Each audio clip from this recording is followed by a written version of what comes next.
හෝමෝනයක් කියලා කියන්නේ මොකක්ද? හෝමෝනයක් කියලා කියන්නේ අපේ ඇඟේ හැදෙන රසායනික ද්‍රව්‍යයක්.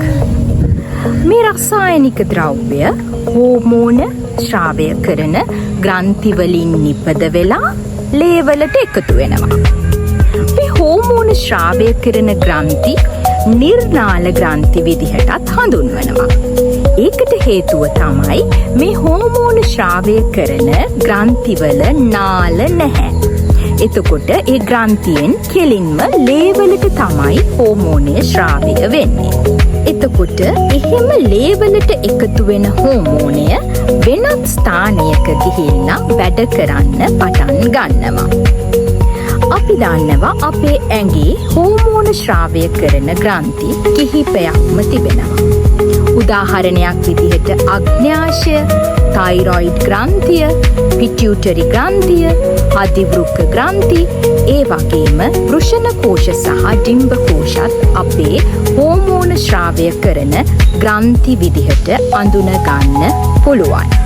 ඉතින් මේ හෝමෝන අපේ ශරීරයේ ක්‍රියාකාරීත්වයට අත්‍යවශ්‍යයි. අපේ ශරීරයේ වර්ධනයට, පරිවෘත්තීය ක්‍රියාවලීන් වලට, වර්ගයා බෝ කිරීම වැනි අත්‍යවශ්‍ය ක්‍රියාවලීන් රැසකට හෝමෝන ඉතාමත් වැදගත්.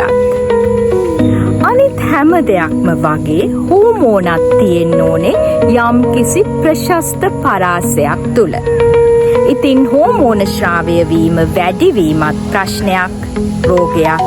හෝමෝන ශ්‍රාවය වීම අඩුවීමත් ප්‍රශ්නයක්, රෝගයක්. උදාහරණයක් විදිහට තයිරොයිඩ් ග්‍රන්ථියෙන් ශ්‍රාවය කරන තයිරොක්සින් හෝමෝනය අපේ ලේ වලට එකතු වෙලා අපේ හැම සෛලයකම ක්‍රියාකාරීත්වය සඳහා බලපානවා. ඉතින් තයිරොක්සින් හෝමෝනය අඩුවීම, එහෙමත් නැතිනම් තයිරොක්සින් ඌනතාවය හයිපෝතයිරොයිඩිසම් ලෙස හඳුනා ගන්නවා. ඒ වගේම තයිරොක්සින් හෝමෝනය අධික ලෙස ශ්‍රාවය වීම හයිපර්තයිරොයිඩිසම් අවස්ථාව ලෙස හඳුනා ගන්නවා. ඉතින් මේ අවස්ථාවන් දෙකම රෝගී තත්ත්වයන්. ඒ සඳහා අප නිසි ප්‍රතිකාර ලබාගත යුතුයි. ඉතින් ඉදිරියේදී මේ හෝමෝන පිළිබඳවත් දිගින් දිගටම සාකච්ඡා කරමු.